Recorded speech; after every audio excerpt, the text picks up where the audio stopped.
ദേവകിയെയും മധുരാപുരിയിലെ യാദവ രാജാവായ ശൂരസേനന്റെ പുത്രൻ വാസുദേവരുടെയും വിവാഹം കഴിഞ്ഞു. വിവാഹശേഷമുള്ള ആ രഥയാത്ര കംസനാണ് നയിച്ചത്. അപ്പോൾ ഒരു അശരീരി അസ്വസ്ത്യാമഷ്ടമോ ഗർഭോ ഹന്ത. ഇതു കേട്ട കംസൻ ദേവകിയെ കൊല്ലാൻ തുനിഞ്ഞു. ദേവകി ജനിക്കുന്ന കുഞ്ഞിനെയെല്ലാം കംസന് നൽകാമെന്ന് സത്യം ചെയ്തു. തുടർന്ന് ദേവകി വാസുദേവരെ കാരാഗ്രഹത്തിലടച്ചു. ജനിച്ച 7 കുഞ്ഞുങ്ങളെയും നിലത്തടിച്ചു കൊന്നു. 8ാമനായി ഞാൻ പിറന്നു. ഞാൻ ജനിച്ചപ്പോൾ കാരാഗ്രഹവാതിലുകൾ മലർക്കെ തുറന്നു. വിഷ്ണു ഭഗവാന്റെ ആജ്ഞപ്രകാരം അമ്പാടിയിൽ നന്ദഗോപരുടെയും യശോദയുടെയും പുത്രിയായി ജനിച്ച ശിശുവിനെയും എന്നെയും പരസ്പരം മാറ്റപ്പെട്ടു. ജനനവിവരമറിഞ്ഞ കംസൻ കാരാഗ്രഹത്തിലെത്തി. ശിശുവിനെ നിലത്തടിക്കാൻ തുനിഞ്ഞപ്പോൾ ആ ശിശു കയ്യിൽ നിന്ന് വഴുതിമാറി ആകാശത്തിലേക്ക് പോയി ഇപ്രകാരം പറഞ്ഞു: നിന്റെ അന്തകൻ ഭൂതലത്തിൽ ജനിച്ചു, നീ സർവത്ര തിരഞ്ഞുകൊള്ളുക. ഇതു കേട്ട കംസൻ എന്നെ വധിക്കുന്നതിനായി 4 പാടും അസുരന്മാരെ അയച്ചു. അവരെയെല്ലാം ഞാൻ യമപുരിയിലേക്ക് അയച്ചു.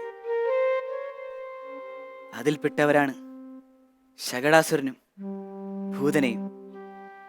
കൂടാതെ കാട്ടുതീയായും വിഷസർപ്പമായും ക്രൂരനായ കഴുതയായും എന്നെ കൊല്ലുവാൻ കിണിയൊരുക്കി. അപ്പോഴൊക്കെ എന്റെ ബുദ്ധിശക്തിയാലും ഈശ്വരകൃപയാലും ഞാൻ രക്ഷപ്പെട്ടു.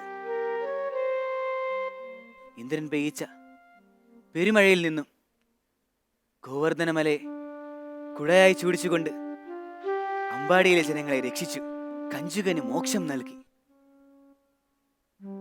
ത്രിവക്രയുടെ കൂന് നിവർത്തി കംസന്റെ യാഗശാലയിൽ വെച്ചിരുന്ന വില്ലൊടിച്ചു.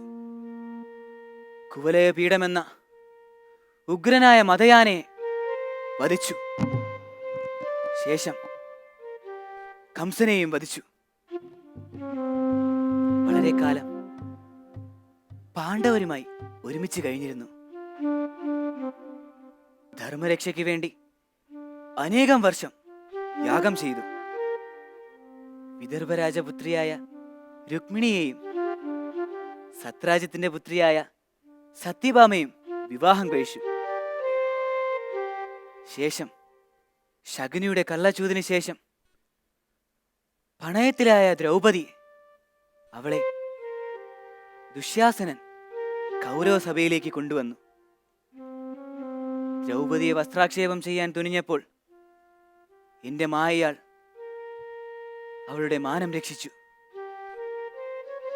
യുദ്ധത്തിനു മുമ്പ് ദൂതുപോയ എന്നെ പിടിച്ചുകെട്ടുവാൻ തുനിഞ്ഞപ്പോൾ ഞാൻ വിശ്വരൂപ ദർശനം നൽകി. ധർമ്മത്തിലൂന്നി ആയുധമെടുക്കാതെ യുദ്ധം ചെയ്യുമെന്നുള്ള പ്രതിജ്ഞ നിറവേറ്റി പ്രശംസയിലൂടെയും ആത്മവിശ്വാസ വർധനയിലൂടെയും പാണ്ഡവാദികളെ യുദ്ധത്തിൽ സഹായിച്ചു. യുദ്ധത്തിന് ശേഷിയില്ലാതെ തളർന്നുപോയ അർജുനനെ ഗീതോപദേശം നൽകി, വിശ്വരൂപ ദർശനം നൽകി യുദ്ധത്തിന് സജ്ജമാക്കി. അഭിമന്യുവിനെ കൊന്ന ജയദ്രഥനെ നിഗ്രഹിക്കാൻ വേണ്ടിയുള്ള ഏർപ്പാടുണ്ടാക്കി.